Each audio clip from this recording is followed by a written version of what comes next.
over 30 minutes, so I'm gonna remake the video, but I'm keeping everything pretty short and sweet this time. I just did a point guards video, and now I'm gonna do ranking my shooting guards at this point now, because the point guards, I'll just give a brief overview of what I did, and I'll just go over those real quickly.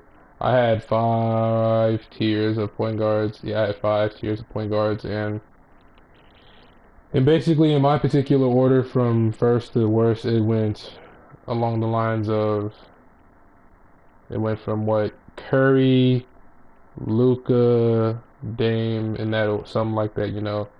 So put it like tier 1 point guards were Dame, Curry, Luka, Westbrook, and Kemba. All the tier 2 point guards in no particular order, just because these are guys who are above average and or all-stars, near all-stars, were all in the following order.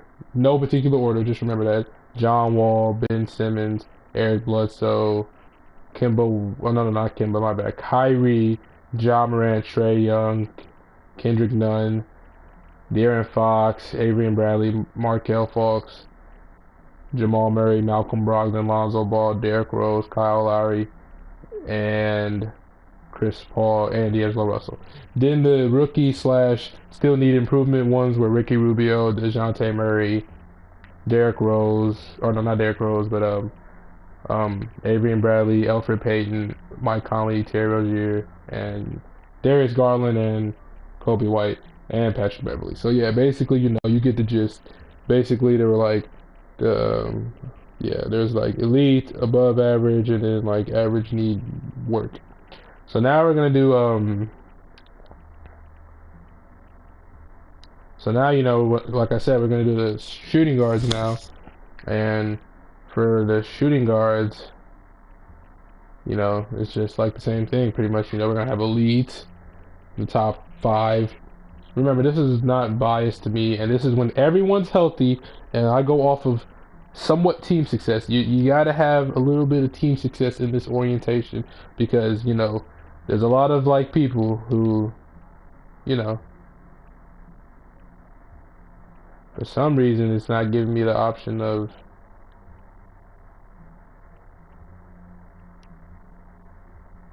you know, for some reason it's acting a little weird. So I'm just gonna go to the play now screen and do it from there, so I can just, yeah.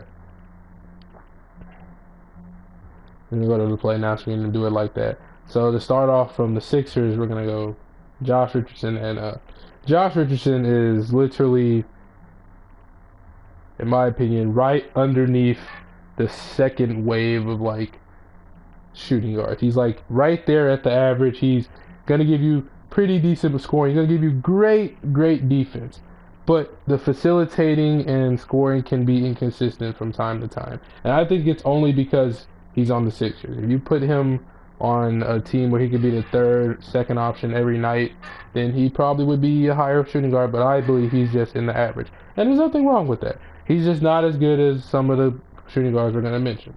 Wesley Matthews is right below the tier that Josh Richardson is. He's in the rookie. He could be better. You know, he's getting to the end of his career. There's nothing really I can say about that. Wesley Matthews is still going to give you good enough defense. He'll hit a couple threes here and there, but he's not going to excel at anything else. He's not really a great passer. He's not even the 5th option on his team most nights.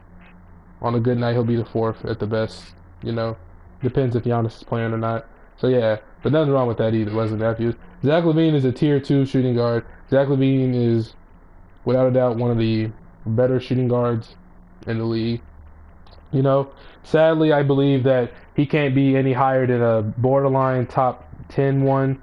No, not borderline. He's in the top 10, but like he's not as high as other guys, you know, because like some people cannot lead to win success. And while I believe his management has something to do with that, you know, hopefully in the future they can win. And he also could become a way better defender, you know. You know, he could be a little bit better at defense. But, you know, he can score the ball, he can pass when needed. But, you know, when you get that team success, maybe, you know, he can become better. Can he be your best player on your team? Maybe he cannot. But, you know, he's doing a pretty good damn job what he's doing right now. Just could be a better defender and get some wins. Colin Sexton is a low tier 2 guy. Colin Sexton is one of the most underrated players in the league. And I hate the fact that he gets talked about little to none. Because Colin Sexton really is good in my opinion. He really can be a great player. He can be an all-star. Don't know about superstar, but I believe Colin Sexton has the tools, man. He really can just go out there and he can score. Could be a better defender at this moment, but you know, beggars can be choosers, and you know, he's giving a good job right now. But he can definitely score the ball. He's very underrated. Yeah, he's Colin Sexton. He's a young bull. Jaylen Brown is in the same boat, right near Levine, if not higher. I give Jaylen Brown the benefit of the doubt because you don't see too many guys who are most nights can be the fourth option. Most nights he's the third option. He's gonna go out there and give you amazing defense. He's always gonna give you amazing defense, and he's out there getting 20 points when most nights he is the third or fourth option. After Kemba Walker and Jason Tatum, sometimes Gordon Hayward when he's doing his thing. Brown's still out here averaging 20, giving you good defense on great shooting splits. He could be maybe a better passer. You know, he's not horrible, but you know, Kemba's and Marcus Smart get some pretty good assists. So you know, yeah, Jaylen Brown's definitely like a top 10. Yeah, he's top 10. He's never had real injury problems like that, and I'm happy he's starting to pan out. Paul George is considered a small forward to me, so I'm not counting him in this video. And yeah, that's just how I feel it. I'm going to count Landry Shamet in this video as a shooting guard. Landry is a tier 4. He's young. He has time to grow. Definitely a great shooter. Getting there. He's going to be a top shooter in the league eventually. If not, he already is. Could be a better defender. Could pass a little bit better. Injuries kind of got him. But you know, when healthy, definitely think he can be better in the future. Hopefully. Dylan Brooks, he is a average shooting guard. He definitely got paid this year, and he's playing really good. He's starting to break out. I actually loved him. I have him on my fantasy team one year. Got injured the next year. Very sad for him. But, you know, he's bounced back. He's shooting. He's playing defense. He's aggressive. He's just not elite in any area yet. So I cannot say he's in the same category as certain guards. Kevin Huerter is a tier 4. He has time to grow. Hopefully he just gets better because he's young, but he seems to be really elite. He can shoot, but the defense could be better. The consistency could be way better. And yeah, you know, he has time to grow. Has a lot of time to grow, but you know, time will tell. And you know, that's all. Duncan Robinson is a tier 3. He is let's cut to chase. Duncan Robinson is probably the best shooter in the league right now. Just because of this year, he's more than elite. He's like a phenomenal shooter. He does that one aspect extremely fucking well. And he does a pretty good damn job of it. Defense could be way better, you know. He's not getting blown by all the time, but you know, he could be better. He could be a better passer also, but you know, when you have one strict job and you go out there and do it and your team's winning, you pretty much can't get bashed for it. And he's doing a really damn good job of shooting that fucking ball. Devontae Graham is a low tier 2 guy. Devontae Graham has been one of the most improved players in this league. I believe he could win it, but you know, it's either going to go to Brandon Ingram or Bam Adebayo at this very moment. But boy, Devontae has been a really good success story. Do you think that maybe it's only because, you know, the Hornets got rid of Kemba? That might have something to do with it, but I just think Devontae is going out there every night. He's giving you 100%. He's playing somewhat good defense, you know, he's short. Can't really do nothing about that, you know. You just give effort and yeah, but you know, he's always gonna give it to you on offensive end most nights. Very clutch, you know, he had a 40-point game. He broke the Hornets record for threes. I'm happy for him. You know, the Hornets are doing better than what everybody thought. Donovan Mitchell is the 5th best shooting guard in the league. He is right there at the elite. There can be conversation made for what, you know, when they're healthy, he's leading a team. He's led this team to the playoffs every year, you know, since his rookie year. He could be, now here, you know, defense. There's really only 4 or 5 shooting guards that I can say off the top of my head that can do it all. And half of them are really good at scoring, but they can't play defense well. Mitchell is one of those guys. He could be a way better defender. He can pass the ball pretty good. He wins. He gets wins. He does his thing. Be a better defender, though. He probably won't be higher than top 5 at any time. I consider Buddy Hield the starting shooting guard. Listen, I don't like the Kings because of that sole purpose that they want to bring him off the bench. In my opinion, Buddy Hield is the best player on the Kings. If you really sit down and look at it, when Fox was hurt, you know, Hield was out there having to worry about double teams. He was carrying the scoring load, and Fox comes back and it kind of takes all of that pressure off of him. The reason why Buddy's inconsistent. I think he needs to change the scenery. But let me stop talking about the Kings and what they really need to do instead of what they should have done. Kept Dave Yeager, whatever his name was, but Buddy Hield is a mid-tier shooting guard in my opinion. He's a capable defender. He won't give you lockups, but he'll play good enough defense. Buddy is just a phenomenal shooter. He should three-point champ. Technically gives him the right to say he's the best shooter in the league at this very moment. Buddy is he's gonna go out there and do your thing. He's clutch. He can shoot, score from just about all three levels. Wish he could be a little bit better defender. RJ Barrett's tier 4, just because rookie was great the beginning of the year, phenomenal. Then the Knicks, the rookie wall, a lot had to do with it, and he just dropped. But he didn't drop off a cliff. He just dropped, sadly. And the Knicks as total, they make a lot of questionable moves, so I can't really judge them for that. But yeah, RJ Barrett he has a work in progress. He's a rookie. He'll have time to grow. Danny Green is a average shooting guard. He plays phenomenal defense. He hits threes. Them two things average out the fact that he's not a great scorer and he's not a great passer. He makes the smart plays though, and he can definitely shoot the lights out. He can definitely play some lights out defense. Makes him even out and just an average shooting guard. Evan Fournier.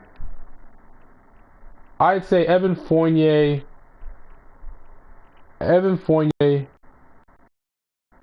Is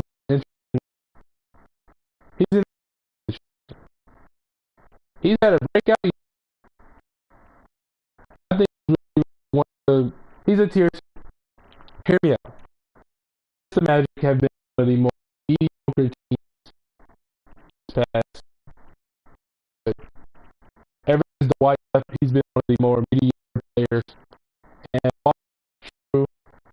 Evan Fournier is definitely a player.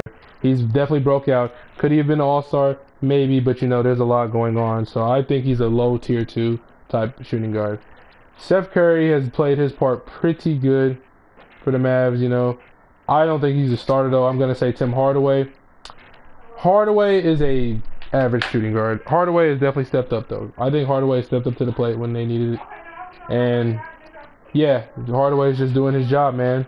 And that's just all I gotta say. Hardaway's a pretty decent shooting guard. The Nets, I'm gonna have to go with Karis LeVert. He's a low tier 2 also. Plays phenomenal. Just dropped 51 the other day on a pretty dang good defensive Celtics team. And, when healthy, we've seen what he can do. So when healthy, Karis LeVert, the Nets in total win games somehow when Kyrie doesn't play. So, Karis LeVert will get the benefit of the doubt as being a tier 2, borderline top 10 shooting guard. Gary Harris is a 4. Gary Harris, sadly, he's been healthy. There ain't been no injuries. He's just bad right now. He still plays great defense. Don't get me wrong. But 2 years ago when he was averaging 18-something points, he was looking like an all-star. Now he's looking like a mediocre role player, man. I'm sorry. 4. He's a 4 for me. Victor Oladipo, when healthy, Pacers, feathery life. I'm not gonna be too biased. When healthy, I think most people can admit Victor Oladipo may be the 3rd, 4th best shooting guard when healthy. I say 2nd sometimes, but Klay Thompson definitely has a couple more accolades than him, so I'll give Klay Thompson that benefit. What does it for me, Oladipo, is that yes, I know people. He could be a better scorer. He had the down season where he only averaged like 18, 19 points. But what people fail to realize is that Oladipo is doing a lot of things that Klay Thompson and Harden are doing, but a lot of the other shooting guards aren't. He's leading a team to wins. Whether he's the best or second best player on his team, he's leading that team to win. And Oladipo's he does everything now. He can pass the ball. He can shoot the ball. He's clutch. He's an all-elite defender. And he's doing this and carrying the Pacers. So when healthy, I believe Oladipo's the top 3 shooting guard in the league. And I'm going to stand by that. Yes, there are other guys on this list who score better. They look flashier. But when you look at it, Oladipo does everything elite pretty much. Not exactly an elite playmaker or scorer, but he's definitely above average. And with elite defense and you are one of the top 5 clutchest players in the league, you definitely get that benefit of the doubt. Sorry for the fact that my screen keeps doing that. I have to just, work with me here. Drew Holiday, he's right in that top 7, 8 area, just like Oladipo, just not as many All-Stars or defensive teams, but does a pretty good dang job of that too. He's a borderline top 5, 6 guy, He's in that area. I like him. Definitely a mid tier, the high tier too. Um, Luke Kennard, he's had a great year when he was healthy. He's been pretty good. I'm happy for him, and yeah. He's an average for now. He's a good shooter, pretty good. I'm gonna stop the video here, but I'll get back to this later.